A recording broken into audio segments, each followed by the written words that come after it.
Hey everyone, this is Jotsko. I'm here with my friend Anteroinen, and we're going to be talking about the mechanics of Slice of C. Hello, Ant. How are you doing? Excellent, thank you. Awesome. Mm, Good to How have nice of you. you to have me. Thank you. Yeah, no, good to have you. We're trying to do the podcast thing. So, I put out a review.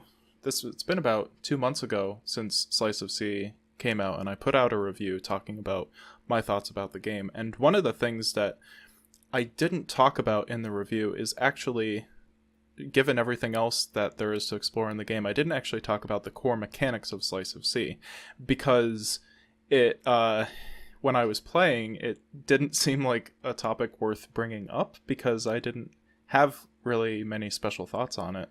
But then I talked to you about it, and we had a little back and forth, and it seems like we might have some disagreements about how the mechanics of Slice of C kind of work in this game, so that's why I have you on, and I'd like to hear your thoughts on it. So, yeah, let's talk. Let's have a chat. Mm. Yeah, Slice of Sea is a very interesting game, like very Mateusz in many ways. Like the art style is there and everything, and it has a good atmosphere. But and I'd say like there's these two distinct styles of puzzles that are mixed in. There's the quote unquote traditional point and click puzzles where you take items and you put them in different places and then you solve your way through the world, as Mateusz has done uh, forever. And honestly, like in this game, I think very good puzzles in that sense. Everything is, well, if not logical, there's an intricate web of things going on, and it all works out very nicely. And then on the other hand, you have the platforming because we have introduced the main character, the seaweed, The which seaweed, yeah. it feels very separate and very basic in comparison. Like we take the seaweed and we jump on a pressure plate, uh, and that's about it. For the most part, you need to walk into places and move. That's another thing. But oh, and well, I think we can use spoilers in the blue section. There's a one bit where you actually need to like jump onto a platform and move around. But other than that, there's very little of that, and they are not very well integrated, in my Yeah, so opinion. actually if I can say something really quick, this will be a spoiler review, so you can feel free to we can both feel free to talk about spoilers as much as we want. The first review that I did, which at the time I was only thinking I was going to do one review on this and then just sort of like wrap it up and keep it on my channel. I kept it very spoiler free, but here we'll talk about whatever you would like. So yeah, and that's a warning for the audience as well. Yeah, and yeah, they were very separate, and to the point that I felt that some of it like robbed from the immersion, which I know you disagreed about this, but there were a lot of puzzles where like the point is, look, there is an obstacle for the character, the seaweed. The seaweed cannot go through the wall.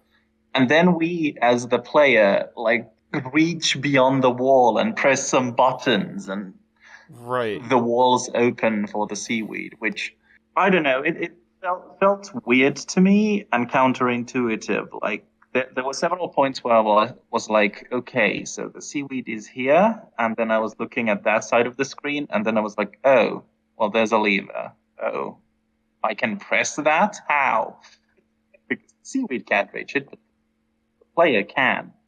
And I think this was especially like something that I noticed because there was that puzzle with the blue wall, like the force field that you need to remove, which was basically a reference to submachines. Seven. In my opinion, at least, it's basically the same Mm-hmm. concept. There's a blue force field that you need to disable, Yeah, but in I'd submachines, Seven. that's Submachine yeah, 6, absolutely.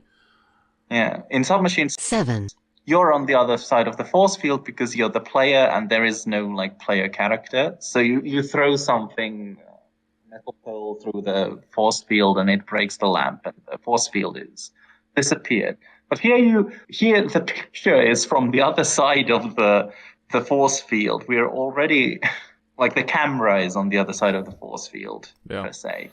And we just pick off the power source so the seaweed can go through. Like there's a totally different sense of us actually doing the thing, the moving, which in Submachine 7, which is really funny to me because like Submachine has no player character. We write on the wiki about the player as if he is a coherent character, but like it's not really a thing. But even then, like the immersion of actually being in the environment was somehow better than playing with the character. Yeah. At least to me. Yeah, so this immersion thing, it's interesting. I as you were talking, I went and I looked at the store page, right? Because when in doubt, always go to things in the store page and the description of the game in order to find out how to best put yourself in the mindset for whatever game you're playing. That's like the that's kind of like a philosophy that I adopted after what game was it specifically? Fugue and Void, actually, Moshe Link's first big project, because there was like a whole thing about that where it was like sort of unclear as to what sort of gaming experience people were getting when starting that game. I don't know if you remember me talking about that game at all, but I remember you talking about that game. I don't really remember what you talked about when you were talking about it. Yeah, I have seen that video. Yeah, and without getting too far off of Slice of Sea, like with that game, why I bring this up is that game, there's huge parts of that game where you don't actually play, you don't actually interact. There's sort of like a compilation of like smaller videos of scenes, which I think are real-time rendered, that you sort of experience before you actually start walking around and jumping and interacting with buttons and whatever. And it makes up a huge part of the game. I think I did the math for like my playthrough, and it ended up being like 40% of the game was just stuff where you're not actually doing any interacting. It's more like cutscenes. So that was not very clearly expressed when I bought the game. And I remember when I did my initial review of that game, that factored heavily into what I thought about the game's presentation and communication of what the player is actually going to be experiencing. So I bring that up because when I go to the store page, I want to talk about, it's like, well, what mindset and what mind space should we be expected to sort of act in as we play this game? And it definitely says that we play as the seaweed. So if you want to get really technical with this, I definitely see your point when it comes to like the immersion. If you expect to play as the seaweed, then I think on a very like technical level, it starts making not a lot of sense when, you know, you're able to start reaching across. Like I'm watching the trailer right now, and it's like, even in the trailer, you can reach across the canyon, you can raise and lower the bridge as much as you want. It's like the seaweed can't do that. So there's definitely something worth mentioning when we're talking about the fact that it's like, yeah, you clearly are able to do stuff that the seaweed cannot physically do.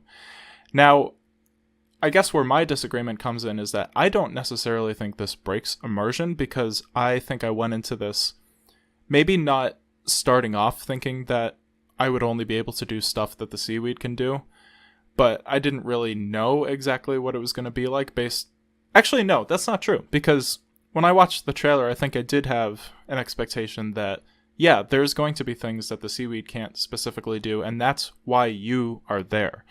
The way that I look at this is that it's kind of like a 2-player game, sort of. It's like a 2-player or a 1.5-player game, in a sense. Maybe that's this is how Mateusz continues to break boundaries with games. First with the massively single online player game. Did I get that right? What was that? Massively single played online or something. Role-playing game that was Submachine Universe's first advertisement line, as I understand it. That was cute. I remember that. Mm-hmm. But yeah, I don't know. Like when I play this, it doesn't break immersion for me, because the way that I understand that things are going on is that you're kind of working as like a tag team with this seaweed guy, where the seaweed guy provides like the most of the physical movement, and you provide a lot of the manipulation, and you sort of allow each other to continue to do things in order to progress through the game. So it's kind of like, after a while, I think it was after like 2 or 3 hours of playing this, it really felt like I understood that this was kind of like a teamwork sort of effort going on. And I think when I understood that to be sort of what the point of the game was, or the sort of natural resulting effect of it, then I felt like I was okay with, the immersion in that sense. Yeah, and I understand that viewpoint very well, and it's basically true with any game with a character, that it's not like the game character is usually the only one doing things, unless you go into like certain kinds of platformers, I suppose. But most of the time, in any where there's point and click elements, you can do things that the character can't as well. But I don't know. Some of to me, it was a certain sense of disconnect. Not so much like I was expecting that, this seaweed creature is going to the one picking up items or something like that, because that's pretty established point and click stuff, and I can suspend my disbelief for that very easily. But to me, it was specifically some of those like, oh, we are stuck here, and then, oh, beyond the obstacle, we can do something else, which was, I don't know, that seemed counterintuitive to me in several ways. I can see your point and why it like works. There were definitely things in the game that sort of worked with that.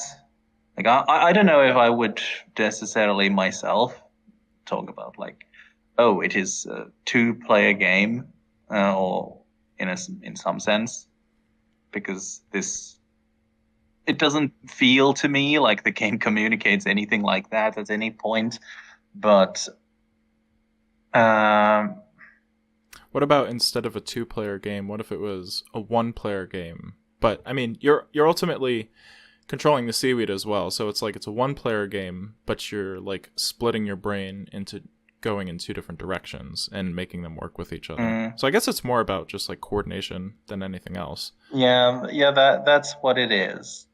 And thankfully it's not like it works. There are no like quick time events or something. That would be that would be nonsense. Yeah. That would be such nonsense.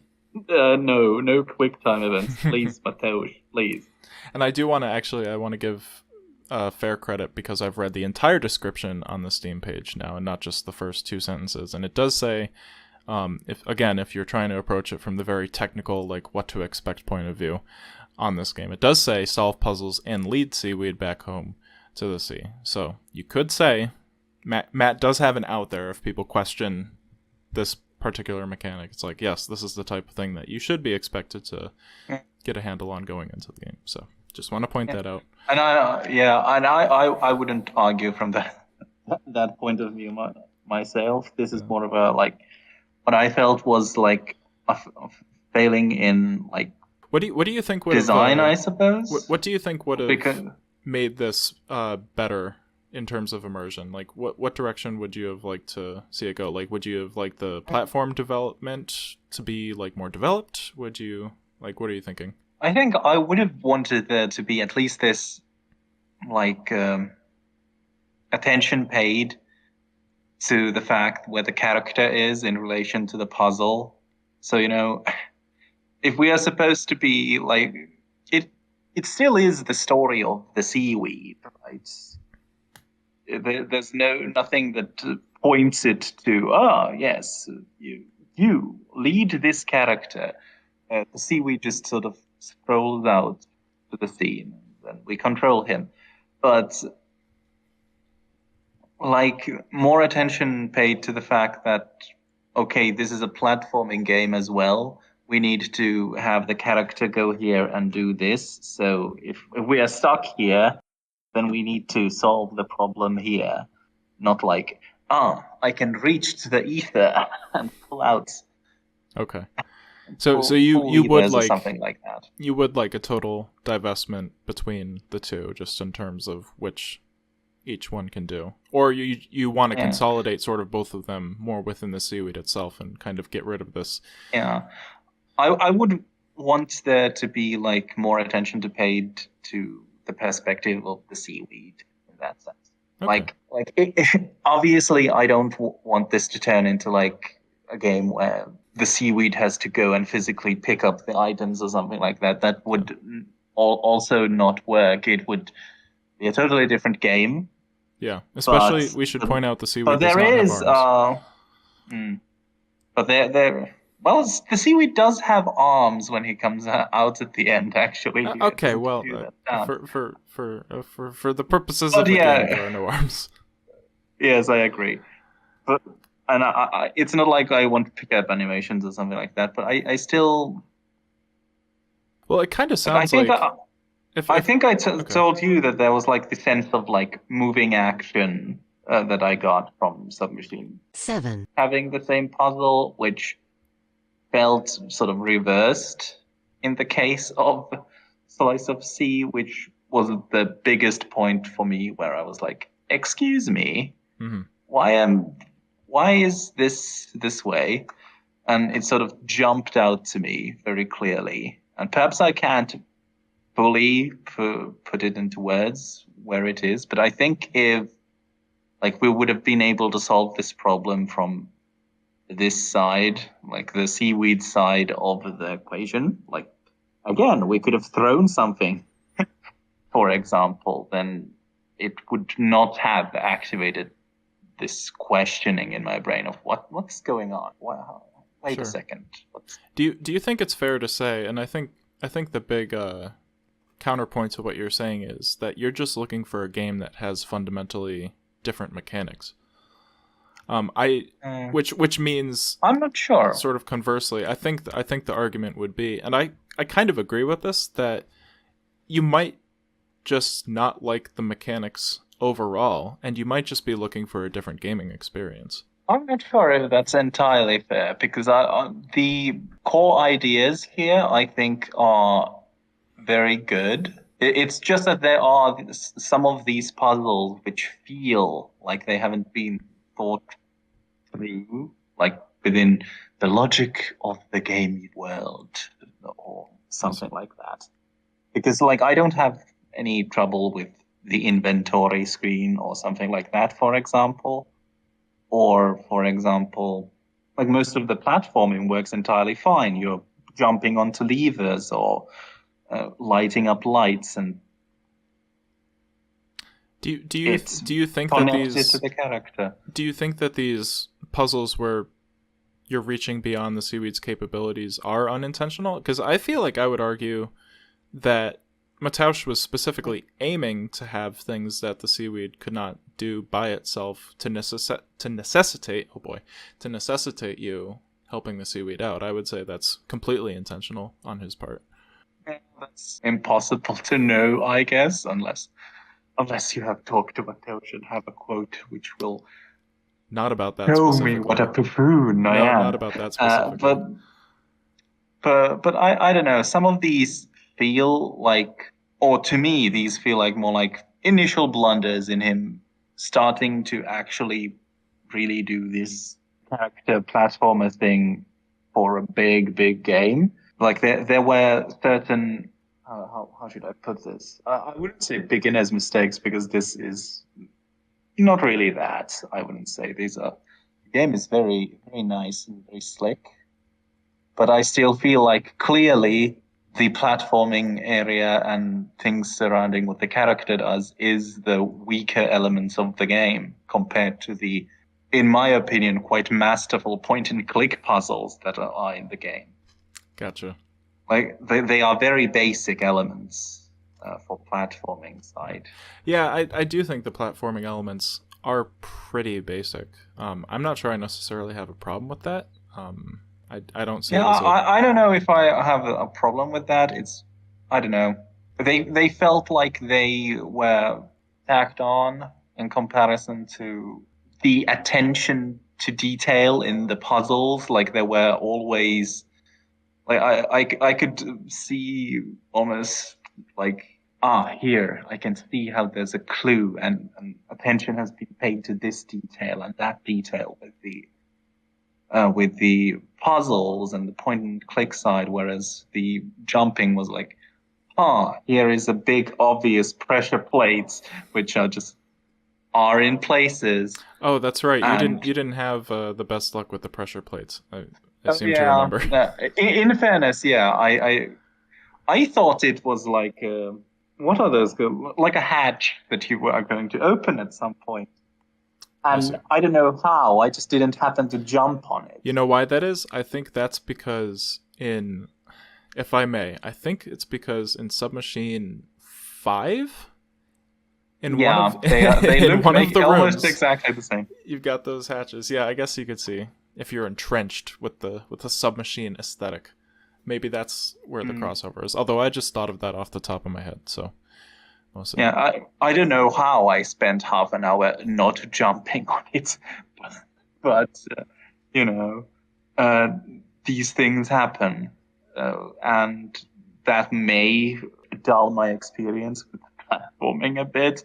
But it's not like I want this to become like a precision platformer where you need to do those difficult jumps to jump over the place. Yeah, and do some parkour. But like you said, it felt tacked on. It could just as easily have been that we put something into a slot to open the gate. Mm-hmm. It didn't need to be, we jump onto a pressure plate. And this is pretty much the case with every other case when we use a pressure plate. Like there's very little of like using these things for intricate puzzles, in my opinion. Gotcha. Okay, cool. Like, I think the most complicated thing we get is, oh dear, how do you describe that one area where there's these two like lights that you have, and they go up, up and down in different rhythm, and then you need to jump onto a platform which stops one of them. So now they go down and up in the same rhythm. So you can that's right. I think I know what them area. At the same time. Yeah, there actually is. Yeah, in that one section of the game, there is like a little bit of extra coordination that you have to do to get those correctly. And I think if you like that's the sort of development that I would have expected. Not like the rest of it is pretty much walk over there and it lights up. There's fairly little else to it. Mm-hmm. And that's what I mean. Like it seems very basic and tacked on compared to everything else, which is very intricate and fine and delicious, in my opinion. I don't want to seem like the game is in any way bad. I really like the style and the art here as well. Yeah. Oh, yeah. No, that's okay. It can use a little bit of criticism. That's fine. Criticism is healthy. And I think like Matteo started out with like platforming games pretty much, so I'm sure he'll be able to integrate the two if he wants even better and develop the puzzles on both directions. Mm-hmm. Cool.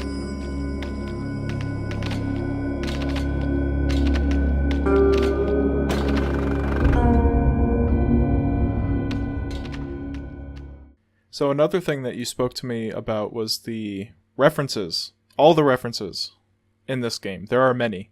There are several.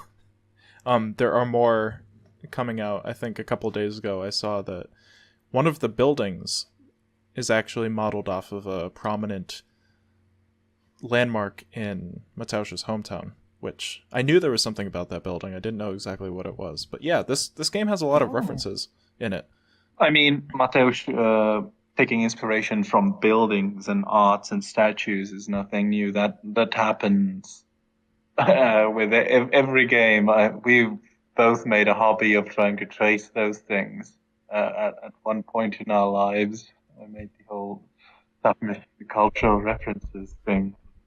Spent hours poring over pictures of Mayan stelae to find Heroes. Oh Thanks yeah. for sub Oh yeah, 20, that was you. sub 32. Yeah. That was me. Was fun though. Was fun. I do not regret it at all. But here, especially specifically, I would be talking about like the references to other games that Mateusz has done. Like there sure were a lot of cubes in some of these places. Yes.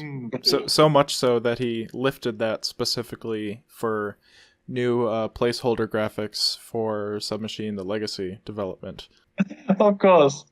Uh, there were, Actually, of course, if I other can, things. that reminds me of something that I was thinking about earlier.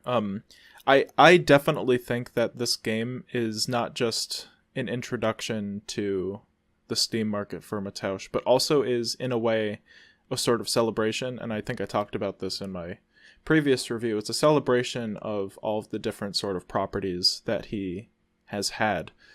Sort of cobbled together, with the notable exception of Covert Front. Apparently, there are no Covert Front Yeah. references in this game. Yeah, I just thought of that too. Like, for all the references, I couldn't think of a single thing of a Covert Front. Although, then again, Covert Front is there's Kara, and then the rest of it is World War II Germany based Right, yeah. aesthetics. So, And in fairness, what can you do? yeah, so that kind of sucks. Other than have our favorite giraffe neck lady come in Of course, yeah. No, that kick some butts. it is kind of sad that there is no major representation for Covert Front in this game, and it is one of his more major series. Definitely, I think it's definitely behind Daymare Town, but not that much farther behind Daymare Town, I'm pretty sure. Although actually, I don't think there are official covert references in this game, but explicit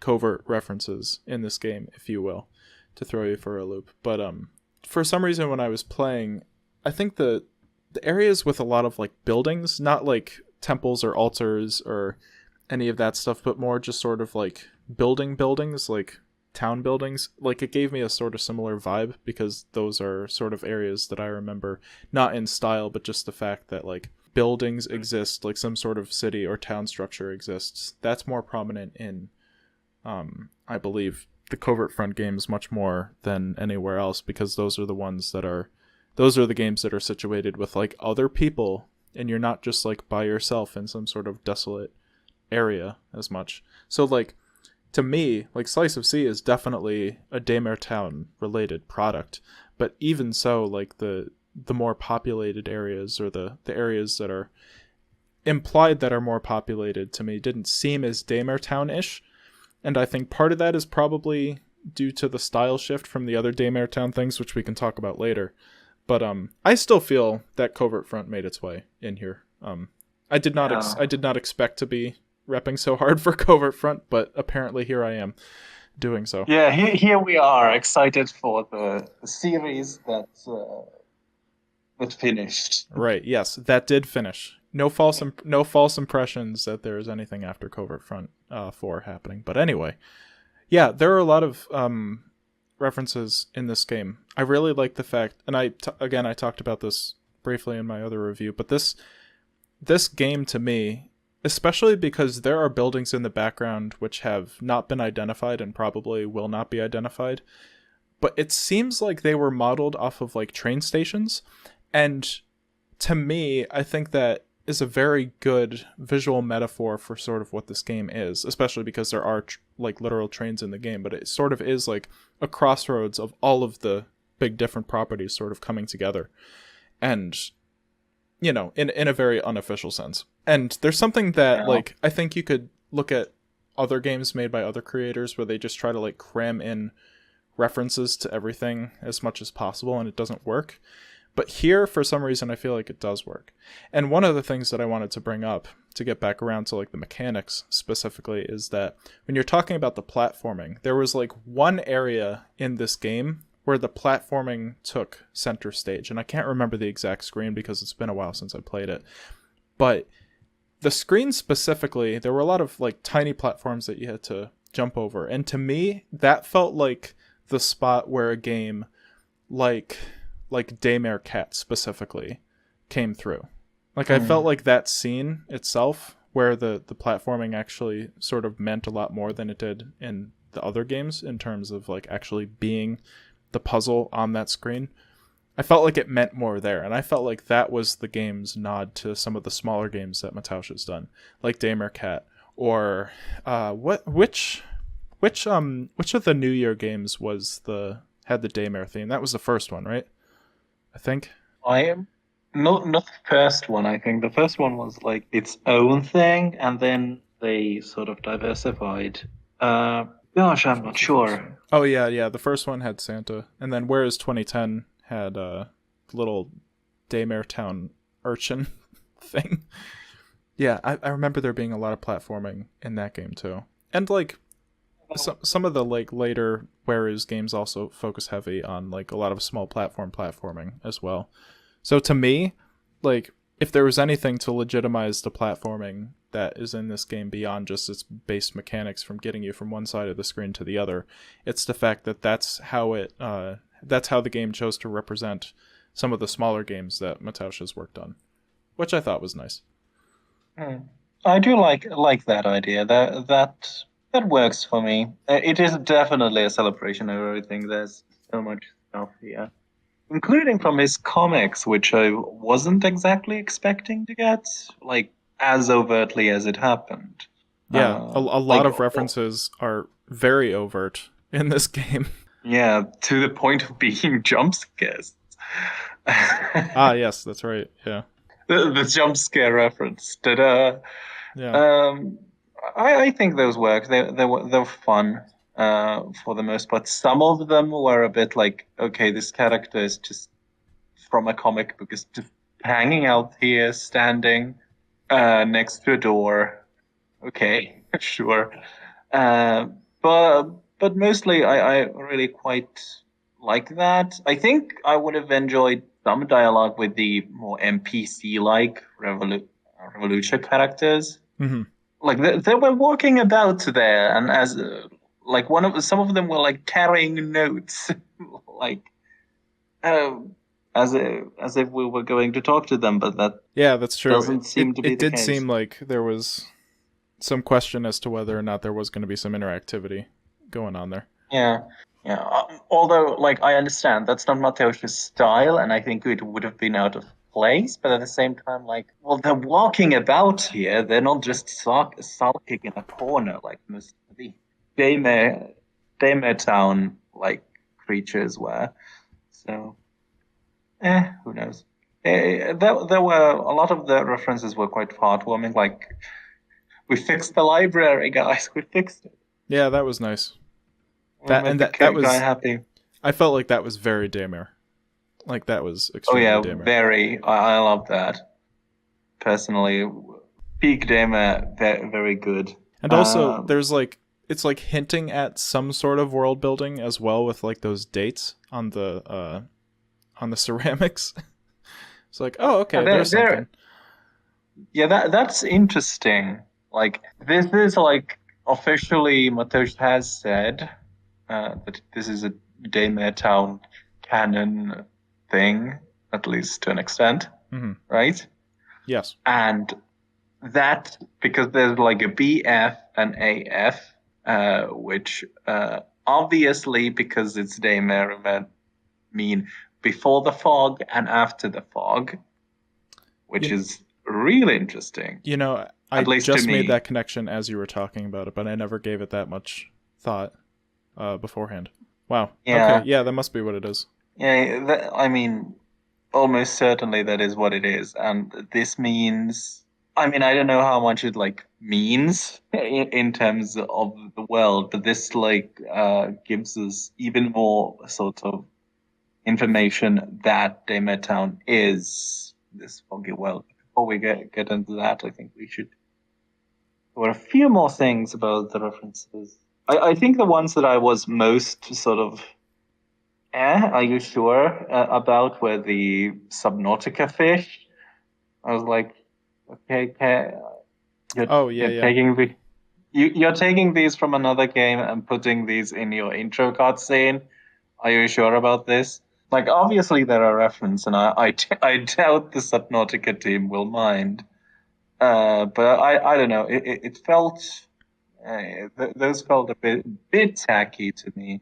Also, I'm not sure. You don't think it is a reference to Minecraft, but there's the Well, hold on. Let me just weird floating salamander. yeah. Let me I want to give my take on the Uh, Subnautica thing really quickly. I haven't played Subnautica. I definitely recognize those fish as Subnautica fish. I think I don't know if I would call it tacky. I would say that that sort of reference seemed very, I wouldn't say tacky, but I would say very prominent compared to what I would expect games to do when they're making references to other games. Like I guess if I was making it, I would make it a little more hidden. I think that that screen has stuff on it that's necessary to understand and complete the game. But like if you had like a little hidden area where there's like a little room somewhere that was very off the beaten path that led to somewhere, then I think I might be okay with it. I don't necessarily have a problem with Yeah, I the don't fish have a being big lifted problem. that much. So Yeah, I guess it's mostly like they were the first thing that comes to your screen, and also they were in two places in the game. I was a bit, I was a bit like I noticed it. It two separate jumped out to places. me. Well, yeah, they were in the intro cutscene, and they are hanging in the docks. They have been caught Oh, by I the see. fishermen. Oh, in the intro. Oh, So the intro cutscene. Of course. Okay. Oh, right. That's kind of interesting, actually. Yeah, that's pretty. That's a pretty explicit place to put him. Yeah. Okay, I could see that. yeah. But yes, let's. You were talking Yeah, about the the Minecraft other thing. one I mentioned was like the Minecraft salamander, but we're not sure if that is it. I just thought it was weird that there's like floating blue and orange salamander, which are the Minecraft colors Yeah. for like the rare salamander. Oh, It oh, seemed very cutesy for Mateusz, but that I don't really mind. It was a cute salamander, and I would never complain. Well, not in Minecraft. There's axolotl. right. Yeah. Yeah. Axolotl. Yeah. Sorry, That's not salamander. again. I haven't played Minecraft, so I don't know the references. I'm only just now being introduced to some of the cooler aspects of the game via some of my other friends. But I remember seeing the axolotl and I was like, "Oh, that's an axolotl." And I definitely saw that based on the way that it's drawn, I think its face in particular, it's like that's really simple for a Mataush character. There's something about it that definitely stood out as being not necessarily something that I would identify with Mataush's style. But I didn't have, but yeah, and then I didn't think any more about it. Yeah, and So, I'm not even so saying these are so much problems. yeah, I thought there were interesting choices yeah, for the most part. they're quirks. Perhaps I was with the Subnautica fish. They were so prominent that basically the first thing you see, and I was a bit like, Hmm. huh? But otherwise, I'm fine with them. They're a cute nod, and Subnautica is definitely a good game. So I'm not complaining, and they fit with Mateusz's weird and wacky style. Although like perhaps this last thing, the style reminds me. Definitely, the game wasn't as bleak as Daemon Town, and I don't really have a problem with that. I think it worked here quite nicely because it was the story of the seaweed, which was pretty wholesome at the end. Yeah, he gets back. Right, Uh, yeah. So this game is not bleak at all. This game is relaxing as it has been advertised. This is like it's almost like a welcoming sort of mm, desolateness. I wouldn't even call it desolateness because just something about the styling, even though these are clearly broken down buildings and objects that we're exploring, clearly they're out of commission for the most part, but they still feel extremely alive. Like it still feels like a very alive thing, and that actually mm. might be a good way to start talking about the remaster, the Oh, The definitely. I Daymare think. Town remaster.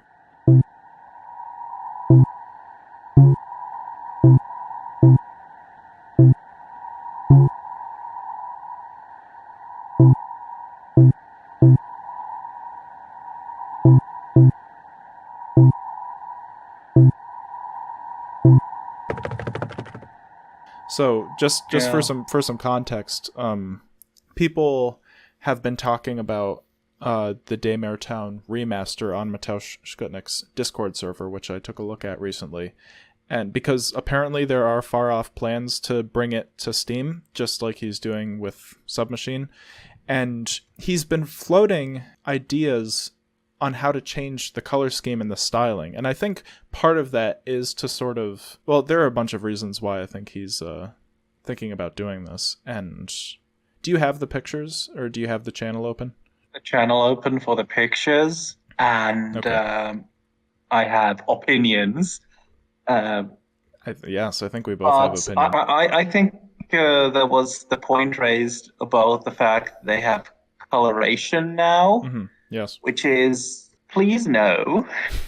Yeah, oh gosh, it's hard. I think you and I will both agree that like on their face, every single I'm seeing 6 initial pictures here. Every single one of these looks fine in its own right. The problem is that I cannot imagine Daymare Town being colored at all. I just can't do it. I can't imagine it with colors. I can't imagine it with These are textures. beautiful pictures, but they are not Daymare Town pictures. They have color in them. What do you mean? Right.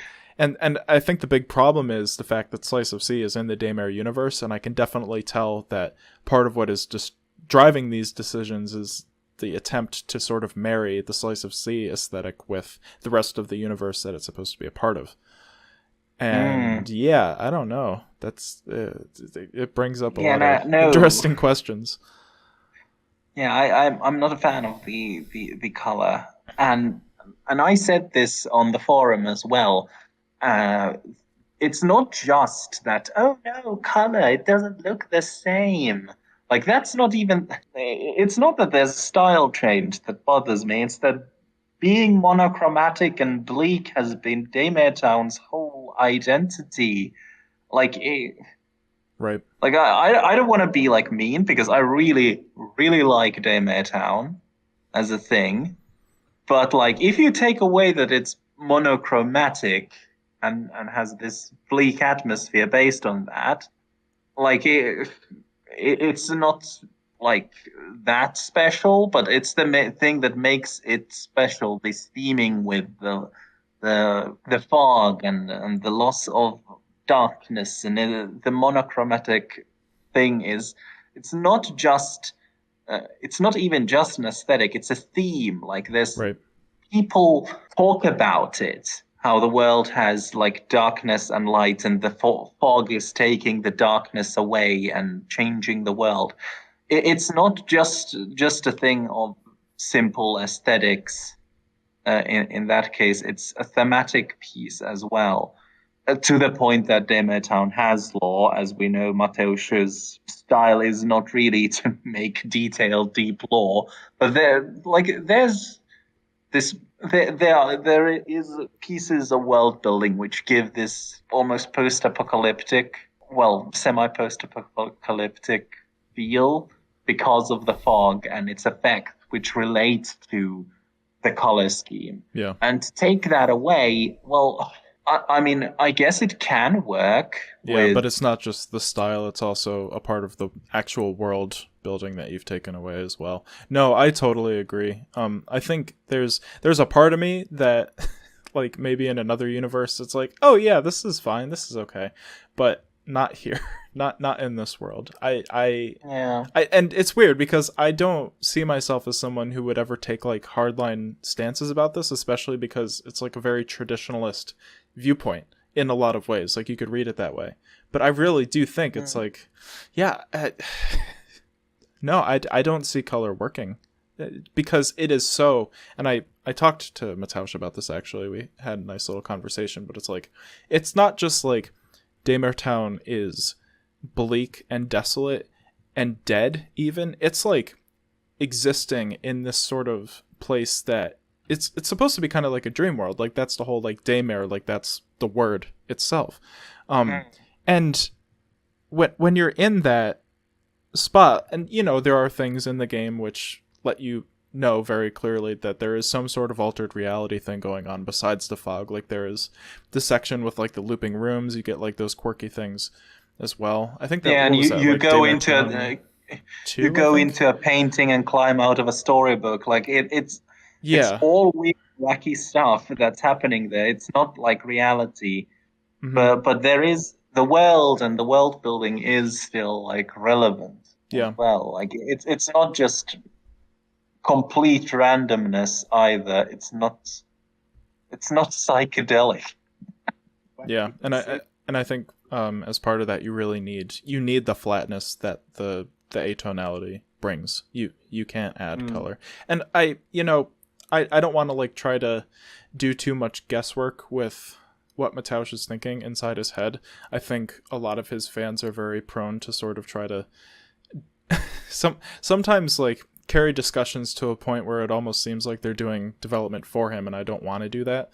But mm, when I think about like where he must be as a developer, it's like these are Flash games. Like they have their own, they have their own world and they have their own levels of immersion to them, but like they are very tiny Flash games, and especially with Daymare Town, like some of the screens can come across as extremely rudimentary, especially to a new audience on Steam.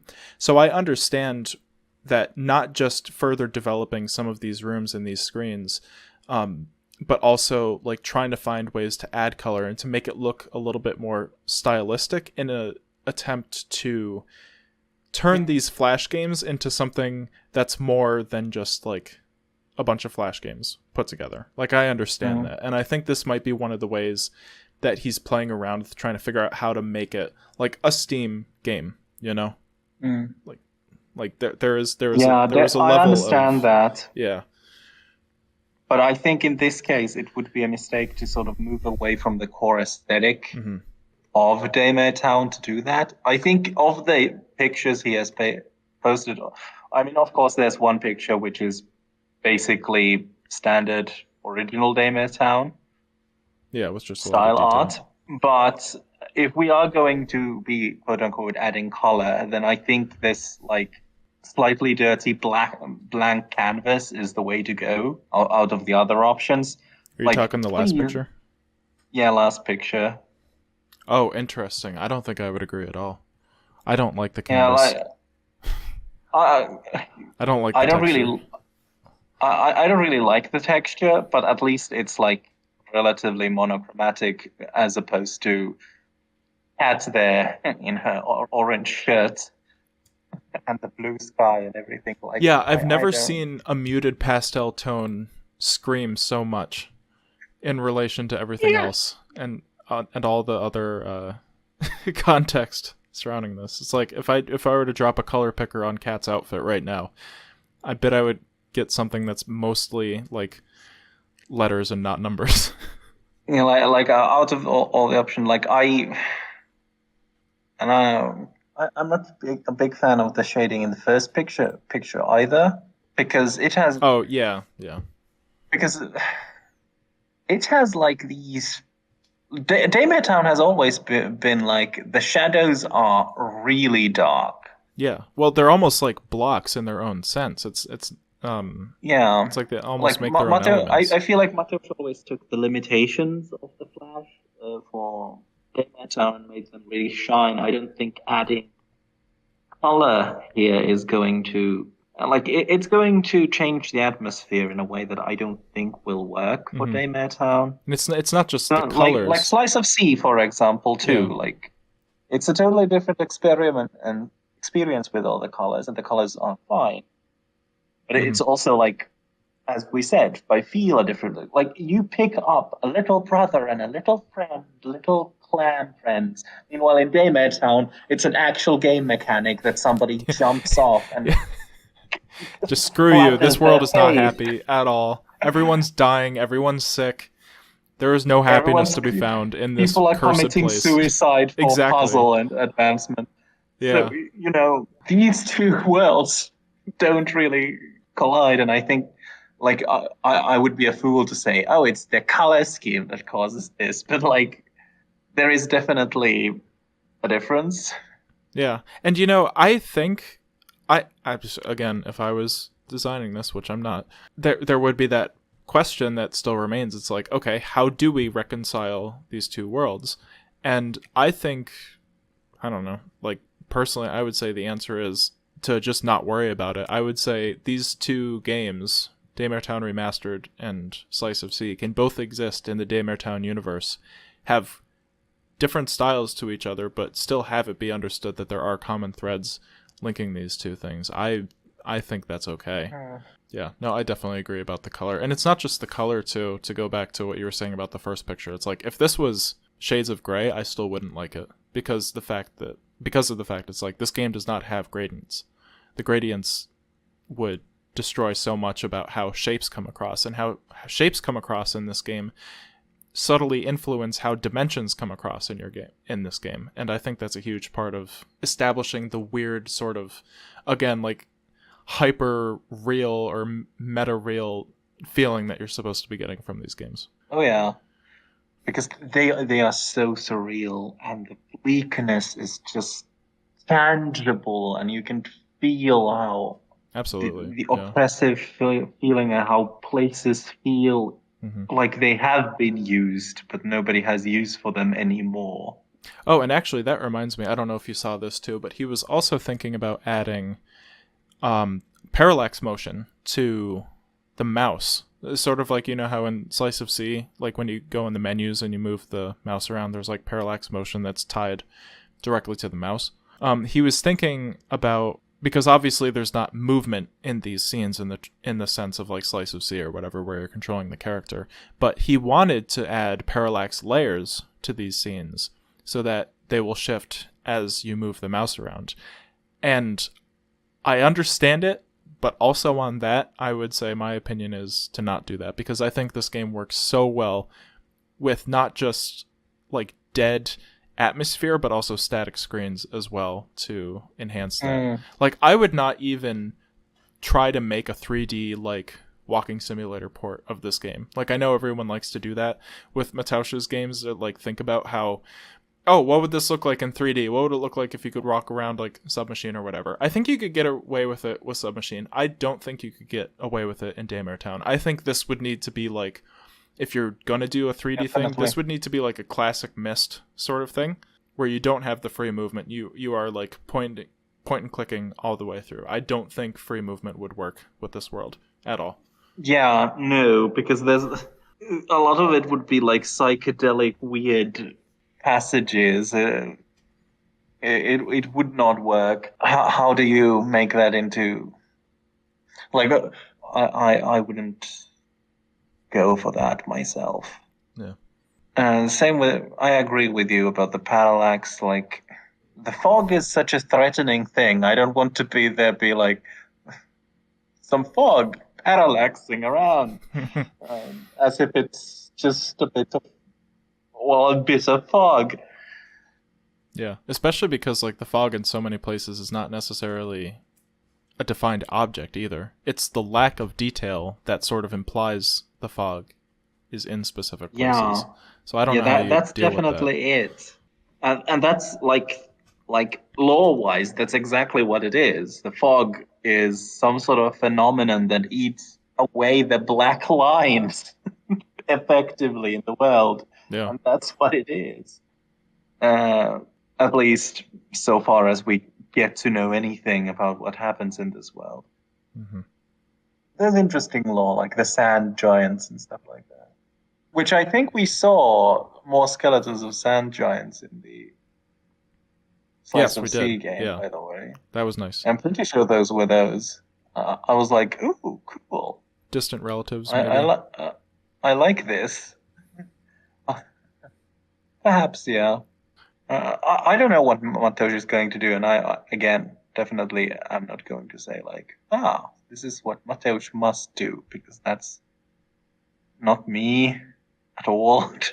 Of course, but I think, I think going monochromatic, it would be a wise decision, because you don't need to go to have bright splashes of color to make a good real game. Like, those definitely already exist. Yeah, it'll be interesting to see how the Daymare Town universe continues between the remaster and anything else maybe related to Slice of Sea in the far future. I'm looking forward to Submachine Legacy, hopefully by the end of this year, or maybe going into next year, because that seems to be the future that he's going in for the next year at least. It's just going to be all Submachine Yeah. Legacy stuff, and I'm ready to return to that. It's been 5 years. Same. Yeah, same. Although I do hope Mateusz does like new projects as well. Yeah, Slice of C interesting. was a good sort of like homage to everything of the past, but I also don't want Mateusz to just spend his energy remaking the same games again and Yeah, again. it's an interesting I'm spot. ready for more. Yeah, because he's wrapped up so much stuff in the last like 2 or 3 years. It's like, what is there to fill the plate with, I guess, going forward. Mm. Cool. Well, thanks so much for joining me and for lending your opinions. It'll be interesting. yeah. I'm very interested to see what people will have to say about this, to continue the conversation down in the comments below, which I hope you all do. I think we covered a lot today. So thanks everyone for listening. Thanks again, Ant, for joining me. Thank you again for having me, and have a nice day. All right. We'll see you all later. Take care.